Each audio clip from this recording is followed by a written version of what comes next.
నొప్పి మాయం సర్జరీ దూరం మోకాలు మరియు నడుము నొప్పులను ఇకపై భరించాల్సిన అవసరం లేదు. ఆపరేషన్ లేకుండా అత్యాధునిక చికిత్స. Indo British advanced pain clinic అధునాతన సాంకేతికతతో ఇప్పుడు బంజారా హిల్స్ తో పాటు మదీనాగూడలో.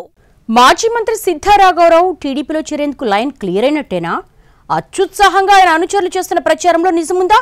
బెజవాడ వరదలే సిద్ధా పొలిటికల్ కెరీర్ కు కొత్త దారి చూపాయా? వరదలకు ఆయన టీడీపీ రీ ఎంట్రీకి లింక్ ఏంటో? ఇన్నాళ్ళు సిద్ధాకు అపాయింట్మెంట్ కూడా ఇవ్వని టీడీపీ అధిష్టానం మరోసారి మాట్లాడదామని చెప్పడాన్ని ఎలా చూడాలి? ప్రకాశం జిల్లాకు చెందిన మాజీ మంత్రి సిద్ధా రాఘవరావు కొద్ది రోజుల క్రితం వైసీపీకి రాజీనామా చేశారు.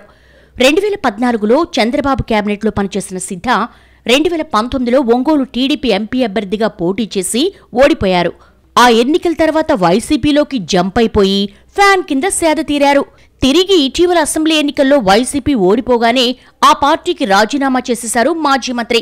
తాను మళ్లీ ఏ పార్టీలో చేరాలని అనుకుంటున్నారో నేరుగా ఆయన నోరు విప్పి చెప్పనప్పటికీ అడుగులు మాత్రం మరోసారి టీడీపీ వైపే పడుతున్నాయన్నది పొలిటికల్ సర్కిల్స్ లో వినిపిస్తున్న మాట. తాజాగా వరద బాధితులకు సాయం పేరుతో ఆయన సీఎం చంద్రబాబును కలవడం రాజకీయంగా చర్చనీయాంశమైంది. మామూలుగా అయితే వరద సాయాన్ని రాజకీయ కోణంలో చూడాల్సిన అవసరం లేదు. కానీ టీడీపీ పెద్దల్ని కలిసేందుకు ఇటీవలి కాలంలో సిద్ధా చేస్తున్న ప్రయత్నాలేవి ఫలించని పరిస్థితుల్లో తన సోదరులతో కలిసి వరద సాయం చెక్కుతో చంద్రబాబును కలవడం ప్రాధాన్యం సంతరించుకుంది. వైసీపీకి రాజీనామా చేశాక సీఎం చంద్రబాబును కలిసేందుకు గట్టిగానే ప్రయత్నించారట సిద్ధా. టీడీపీలో చేరేందుకు ముమ్మరంగా ప్రయత్నాలు చేస్తున్నారని, సీఎంకు అత్యంత సన్నిహితుల ద్వారా సందేశాలు పంపినా వర్కౌట్ కాలేదన్న గుసగుసలు వినిపిస్తున్నాయి ప్రకాశం పొలిటికల్ సర్కిల్స్ లో. తనకు పార్టీ నుంచి ఎటువంటి పదవులు హామీ అవసరం లేదని, జస్ట్ గేట్లు తెరిస్తే చాలని సందేశాలు పంపినా కూడా ఇన్నాళ్లు కనికరించలేదట టీడీపీ హైకమాండ్.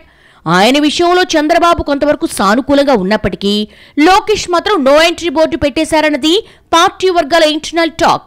దీంతో సిద్ధా తరపున రాయబారం నేర్పిన పెద్దలు కూడా ఇద్దరు ముఖ్యులు కలిసి ఓకే చెబితేనే ఎంట్రీ ఉంటుంది తప్ప లేదంటే మేం కూడా ఏం చేయలేమని చేతులెత్తేసినట్టుగా తెలిసిందే. ఇక చేసేదేం లేక అవకాశం కోసం ఎదురు చూస్తున్న సిద్ధాకు విజయవాడ వరదల రూపంలో అవకాశం వచ్చిందంటున్నారు.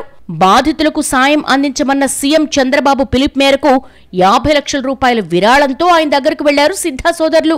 ఒంగోలు ఎమ్మెల్యే దామచర్ల జనార్దన్తో కలిసి వెళ్లి విరాళం చెక్కును సీఎంకు అందించారు. ఆ టైంలో సిద్ధా రాఘవరావు యోగక్షేమాల గురించి అడిగారు సీఎం. అన్ని విషయాలు తనకు తెలుసునని, త్వరలో ఓసారి మాట్లాడుకుందామని చెప్పడంతో మాజీ మంత్రి శిబిరంలో ఒక్కసారిగా ఊపొచ్చిందని అంటున్నారు. మాసారిక టీడీపీలో చేరిపోవడం ఖాయమని చెప్పేసుకుంటున్నారట.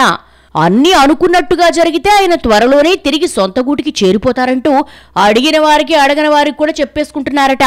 అయితే అదంతా అనుచరుల హంగామా తప్ప అసలాయన మాత్రం ఇంకా నోరు మెదపలేదు.